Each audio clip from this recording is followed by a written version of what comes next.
الشیطان الرجیم بسم اللہ الرحمن الرحیم کلوا واشربوا ولا تسرفوا انہ لا یحب المسرفین۔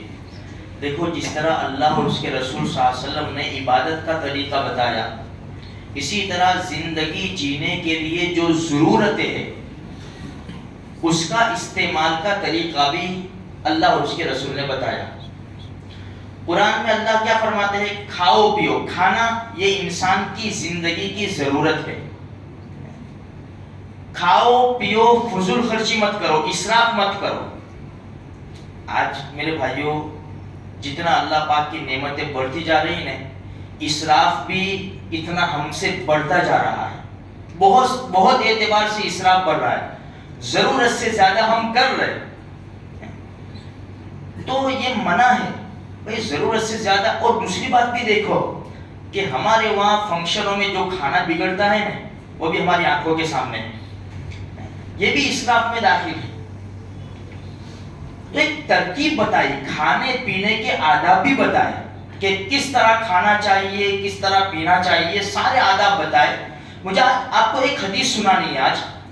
سلمان فارسی رضی اللہ تعالیٰ عنہ نے فرمایا اللہ کے رسول صلی اللہ علیہ وسلم سے، کیونکہ یہ تو ایران کے تھے، انہوں نے بہت مصیبتیں اٹھائی، ان کی عمر بھی بہت زیادہ ہوئی تھی، تقریباً روایات کے مطابق 250 سال عمر بہت لمبی ہوئی ان کی، اور انہوں نے کئی سال حق تلاش کرنے کے لیے نکال دی۔ انہوں نے کئی بک کر اسلام میں آئے، اور اللہ کے رسول صلی اللہ علیہ وسلم نے ان کو خریدا اور آزاد کر کے، اور اس طرح سے ان کی الگ داستان ہے۔ انہوں نے اللہ کے رسول صلی اللہ علیہ وسلم کو ایک مرتبہ یوں کہا، یا اللہ کے رسول میں نے توریت میں پڑھا کہ کھانے کے بعد ہاتھ دھونا، منہ دھونا یعنی کلی کرنا، کھانے کے بعد ہاتھ دھونا، منہ دھونا برکت کا باعث ہے۔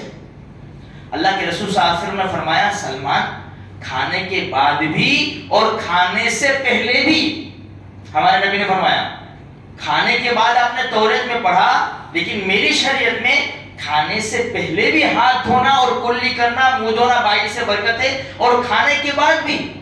اس لیے دیکھو کتنی زبردست تعلیم ہے۔ یہ اس وقت پتا چلتا ہے جب بچہ کھیلتے ہوئے آ جاتا ہے نا، چلو بیٹا چلو کھانے، تو کھیلتے ہوئے بچہ آ جاتا ہے۔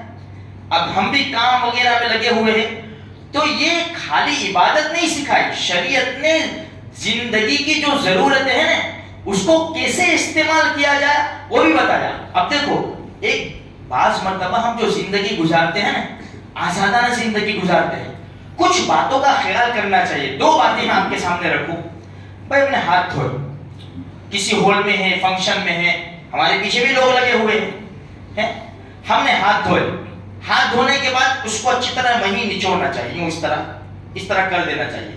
ہم کیا ہاتھ دھو کے ہوتا ہے، بچے بھی اس طرح کر دیتے ہیں۔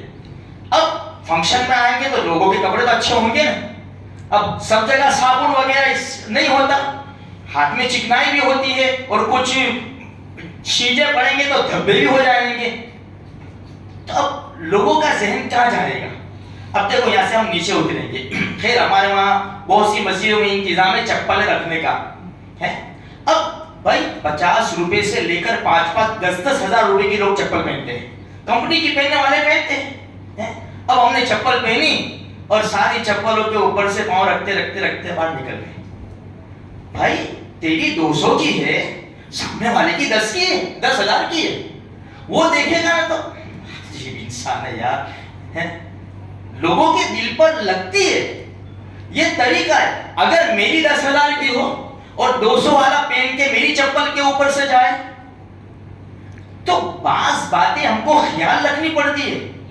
لوگ کہیں گے نہیں، لیکن ایسی انداز سے، ایسی نگاہ سے دیکھیں گے کہ اگر اس کو موقع ملے تو کچا کھا جائے، ایسے انداز سے دیکھتے ہیں لوگ، پھر باتیں کرتے ہیں کیا یار اس کی تو بعض باتوں کا میرے بھائیوں ہم معاشرے میں زندگی گزارتے ہیں۔ تو یہ تو خالی میں نے ایک ایگزامپل، دو باتیں آپ کے سامنے رکھی ہے، اسی لیے بھائی چکنائی ہاتھ میں ہو اور ہمارا انتظام ہو تو اللہ کے رسول کی ایک اور حدیث چھوٹی سی سن لو۔ ہمارے نبی نے فرمایا تمہارے ہاتھ میں چکنائی لگی ہو کھانے سے تو اچھی طرح اس کو صاف کرو، چکنائی کو صاف کرو۔ اگر تم نے چکنائی کو صاف نہیں کیا اور ویسے ہی تم سو گئے اور کسی جانور نے کاٹ لیا تو اس کی ذمہ داری تمہاری۔ اب بتاؤ کیسی زبردست تعلیم ہے۔ بھائی جانور تو خوشبو سن کے آ جائے گا نا کہ یہ بریانی ہے یہاں پہ، تو ٹکڑا لے جائے گا ہمارے ہتھیلی کا، تو اس کی ذمہ داری ہماری ہے۔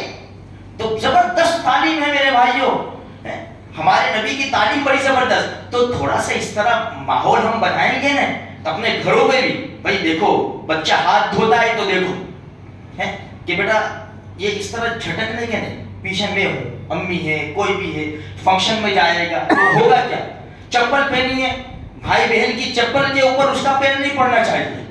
اس طرح تھوڑا سا کریں گے، ہم شروع کریں گے تو انشاءاللہ بہت بڑا فائدہ ہوگا۔ یہ زبردست تعلیم ہے شریعت کی، اللہ مجھے آپ کو سارے مسلمانوں کو نیک توفیق بخشے۔